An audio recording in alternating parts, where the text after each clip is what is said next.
राज्य सरकारों से लेकर केंद्र सरकार तक कई तरह की लाभकारी और कल्याणकारी योजनाएं चलाते हैं। अगर आप भी किसी योजना के लिए पात्र हैं तो आप आवेदन करके उस योजना से जुड़ सकते हैं और लाभान्वित हो सकते हैं। जैसे प्रधानमंत्री किसान सम्मान निधि योजना को ही ले लीजिए। इस योजना के अंतर्गत किसानों को लाभ दिया जाता है। इसी क्रम में इस बार 19वीं किस्त जारी हुई। इसका लाभ करोड़ों किसानों को मिला।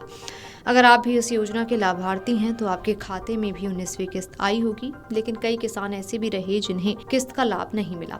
ऐसे में क्या आपको अभी भी अटकी हुई किस्त का लाभ मिल सकता है या नहीं, तो चलिए आपको बताते हैं। पहले ये जान लीजिए कि किस्त क्यों अटकी हो सकती है। आप भी अगर पीएम किसान योजना से जुड़े हैं तो जान लीजिए कि किस्त अटकने के कई कारण हो सकते हैं।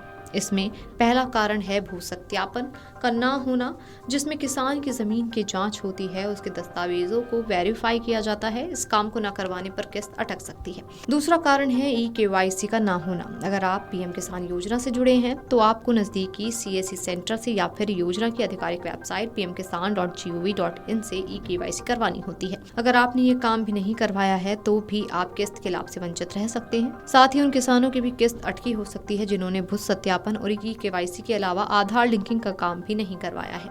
इसमें आपको अपने आधार कार्ड को अपने बैंक खाते से लिंक करवाना होता है। अगर आपने ये नहीं करवाया होता है तो भी आपकी किस्त अटक सकती है। अगर योजना के अंतर्गत किए जाने वाले जरूरी कामों को न करवाने की वजह से आपकी किस्त अटक गई है, आपके आवेदन फॉर्म में कोई गलती हो गई है, बैंक खाते की जानकारी गलत है आदि, ऐसे में आपको अटकी हुई किस्त आगे मिल सकती है। लेकिन इसके लिए आपको सबसे पहले अधूरे काम को पूरा करवाना होगा। इसके बाद राज्य सरकार आपका नाम क्लियर करके केंद्र सरकार को भेजती है। फिर आपको अगली किस्त के साथ अटकी हुई किस्त का लाभ दे दिया जाता है। पीएम किसान सम्मान निधि की 19वीं किस्त बिहार से जारी की गई। पीएम नरेंद्र मोदी बिहार के भागलपुर में आयोजित एक कार्यक्रम में पहुंचे। यहां से उन्होंने 19वीं किस्त जारी की और साथ ही योजना से जुड़े किसानों से संवाद भी किया।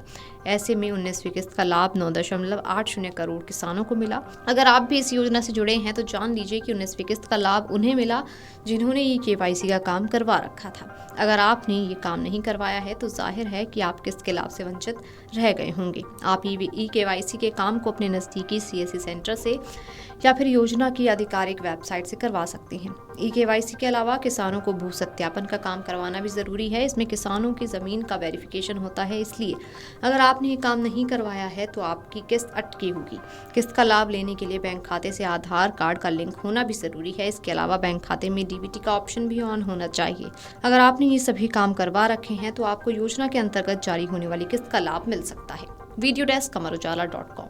जब ये कांग्रेस वाले, जंगल राज वाले सरकार में थे तो इन लोगों ने खेती का कुल जितना बजट रखा था उससे कई गुना ज्यादा पैसा तो हम सीधे आप किसानों के बैंक खातों में भेज चुके हैं।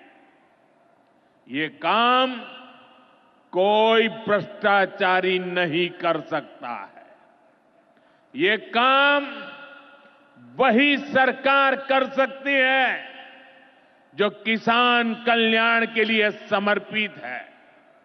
साथियों, कांग्रेस हो, जंगल राज वाले हो, इनके लिए आप किसानों की तकलीफ भी कोई मायने नहीं रखती। अगर आप ये वीडियो YouTube पर देख रहे हैं तो हमारे चैनल को सब्सक्राइब कर बेल आइकन दबाएं और Facebook पर देख रहे हैं तो हमारे पेज को लाइक करें। 8 मिलियन प्लस सब्सक्राइबर, आपके इस भरोसे के लिए बहुत धन्यवाद।